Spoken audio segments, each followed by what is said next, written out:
So you're a real estate agent working with buyers and you want to know the number one tip to manage more buyers while showing less homes and guarantee that your buyers will take your advice, especially when it comes to pricing offers. Well, that is exactly what we are going to cover in this video. And on top of that, I'm going to give you a downloadable template so that you can implement this system into your business immediately. So stay tuned. Hey everybody, my name is Mark Parsons. I'm a licensed realtor and I help other realtors and entrepreneurs step up their systems, processes, and online marketing to close more deals and get more sales. If that sounds like something you are interested in, hit that like button, click to subscribe to the channel, and tap that notification bell so that you will not miss any other new content. If you're hungry for more systems and strategies to scale your real estate business, join the Facebook group linked in the description below, or check out roundtableagents.com to see how agents who are partnering with us are able to leverage done for you systems to scale their business. So today we're here to talk the number one strategy that you can implement into your business today to handle more buyers while doing less showings and submitting offers with your buyers that get accepted. So what is the one tool that you can leverage to accomplish this? The answer is the buyer showing log. Once I implemented this strategy into my business, I was able to stop wasting so much time with buyers and was able to start getting buyers faster results. And that's what we all want, because we all know that buyer fatigue is real, especially in a busy seller's market. Buyers can take a real beating out there. Keeping a buyer showing log, as I will show you in a moment, will eliminate most of your buyer headaches, allow you to communicate effectively with buyers and identify problems immediately so no precious time is wasted.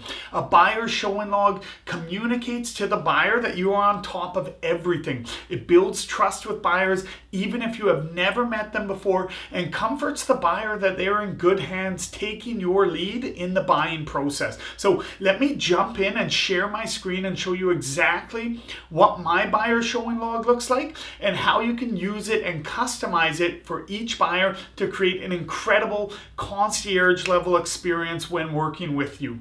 On top of this, after I show you how I use it, I will show you exactly where you can download a customizable copy of your own to use in your business. So let's get into it. All right, guys. So now I'm going to show you the buyer showing log. I know it looks simple. It is simple, but it's very effective for many things. So I'm going to explain exactly how mine is. I have it set up a little different. You can see down here, detached homes and strata properties, but you'll be able to customize it to make it. I'm going to give you a link so you can download it. You'll be able to customize it to make it fit you, but mine is actually slightly customized to each buyer depending on their wants and needs or what's important to them. So I'll just quickly explain it. So first off, anytime a client sends me a property, it's going to make this list. This way, when they ask me about it later, I definitely have all of the information on hand. I mean, if you're working with 5 buyers and you've showed them each 5 properties, now you're looking at 25 properties to log in your head for specific questions from buyers. It can get very difficult very fast. This will eliminate all of that for you, and it will appear that you're on top of everything with every property. So first off, when a buyer sends me a property, it's going to make this list. It also helps me organize for showings. So when I book showings, I'll put the date and time as they get approved, so we'll be able to go out there. So you'll see sold status or active. It's only going to be one or the other. It's going to be on the market or not. Initially, when they start sending, it'll all be active, but as you're showing properties with them, things are going to sell. It's very important not only that you know what things are selling for, but that they also know. So then when it's time to write an offer, you're putting in realistic offers based on properties they've already seen that sold, and they have that information in front of them. So first column is sold. You got the MLS number so that you'll be able to search it up whenever you need to. And then it's just address, the city, and the sub area. So here we're just taking note of the area that it is, because some will be in different areas and some might even be in different cities. Then we have pretty much the comparable data. Now for detached homes, I'm going to put beds, baths, year built, square footage, and lot size. Those 5 there are the ones that I'm going to start with. After that, anything after those, I'm going to put what is specific to the buyer. If there's something that they want to know about each property or that they bring up again and again, then you want to make a column for that so that when you're speaking back about these properties, you can speak to what is important to them very easily on every property. So for instance, some examples of what could be past these first 5 that are unique to the buyer. This one is a rental suite. So if they would ideally like a home with a rental suite, you can mark off yes, no for the ones that have rental suites and one don't. Other things might be lane access or a shop or maybe a pool or a view, RV parking, a fenced yard, whatever it is that your client asks you about or talks about when you're discussing properties.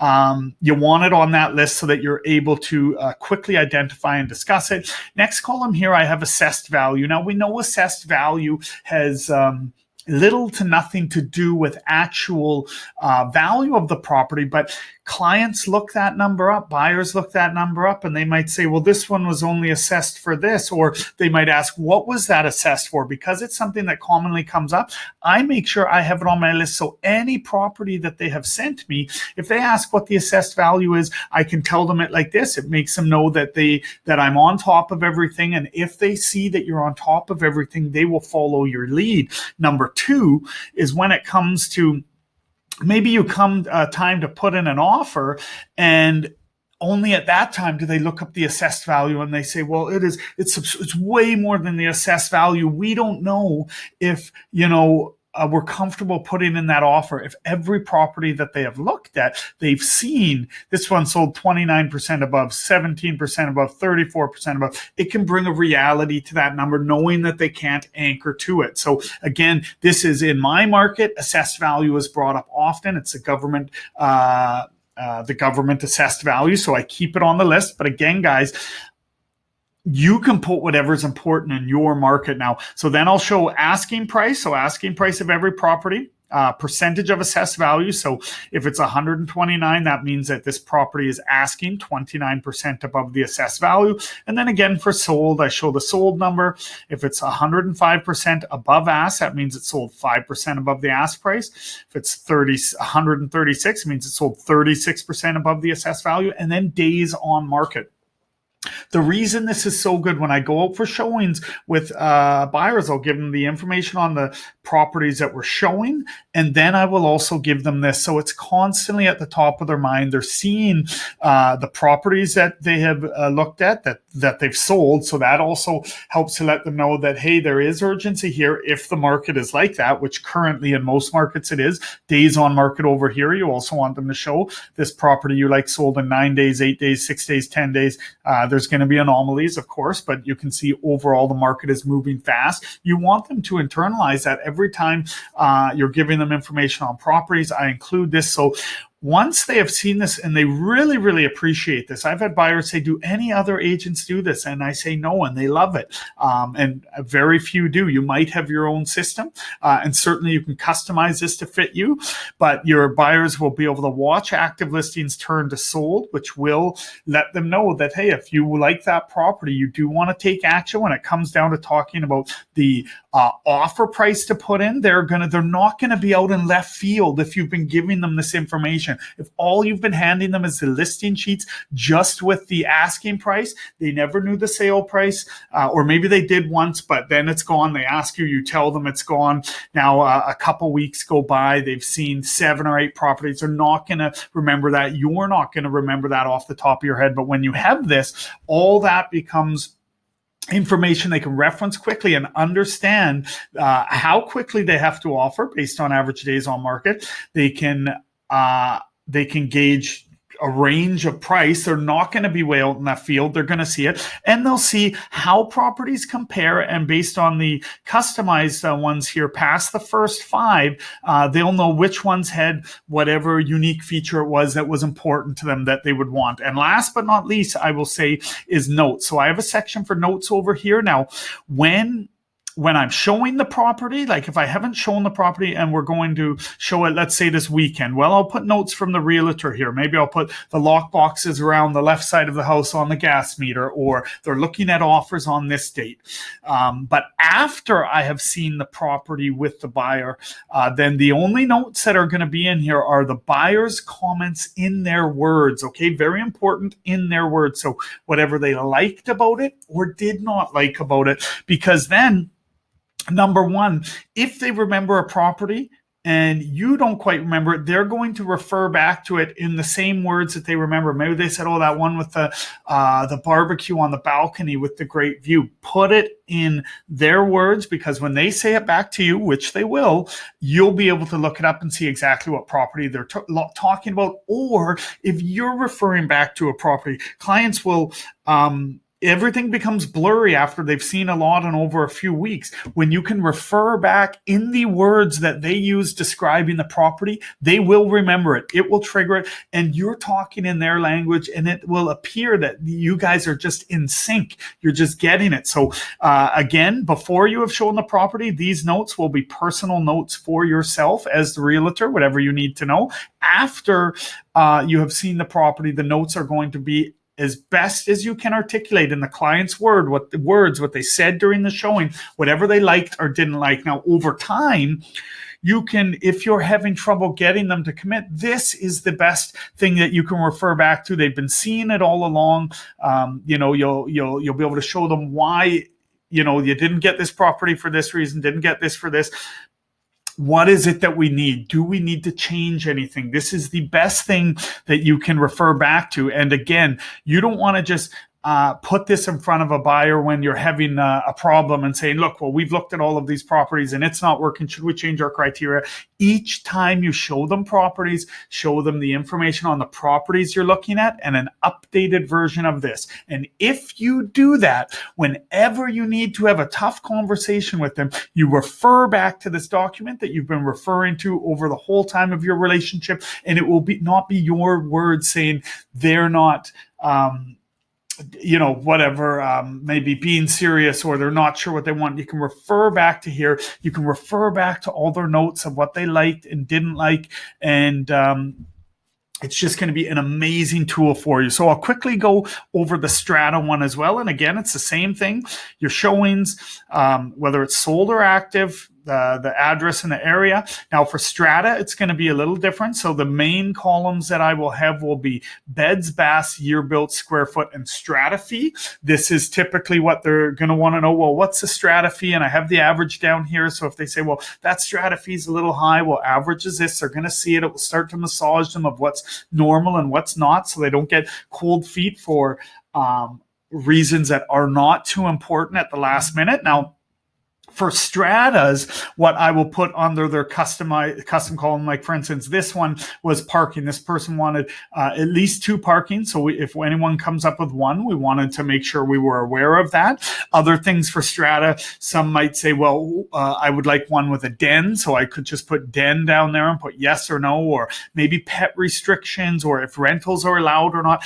Anything, like I said, you're going to have the main ones, which for strata, I do beds, baths, year built, square footage, and what the strata fee is. After that, anything that the client is asking you about on a regular basis or curious about, or is on their kind of either their wants or their needs list, so that you're able to communicate even weeks down the road after you've seen many properties about, because they may say, well, what about that one? I like that one. Did that one have 2 parkings? They're not going to remember, and you're not going to remember. But with these buyer showing logs, everyone will be on the same page. And again, guys, you've got your notes over here.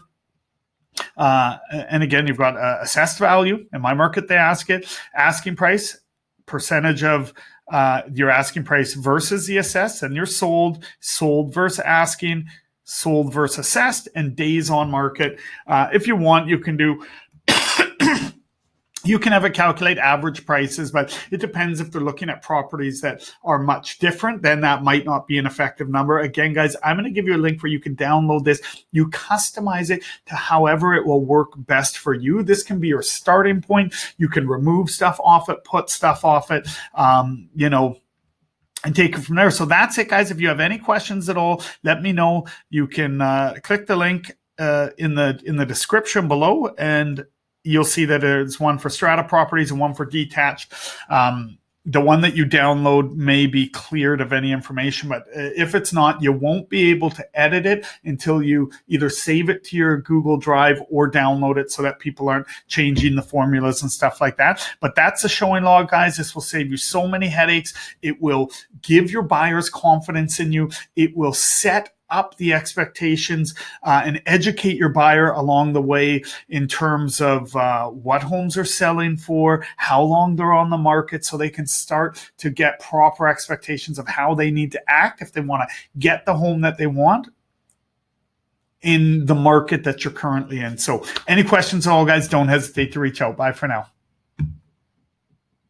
So there you have it. Now you know exactly how to use a buyer's showing log to drastically increase the efficiency of the buyer side of your business so that you can serve your buyers at a higher level, garnering more referrals while making more money in less time. If you're hungry for more systems and strategies to help scale your real estate business, join the Facebook group linked in the description below, or check out roundtableagents.com to see how agents who are partnering with us are able to leverage done-for-you systems to scale their business. Do not hesitate to reach out if I can help in any way at all. That's what I'm here for. Feel free to book a one-on-one call with the link below. If you have any questions, comments, or suggestions for future videos, comment below. I respond to 100% of my YouTube comments. If you don't reach out, I can't help. If you got any value from this video, please give it a thumbs up, and don't forget to subscribe and tap that notification bell so you will not miss any future videos. Thanks for watching, and we will see you on the next video.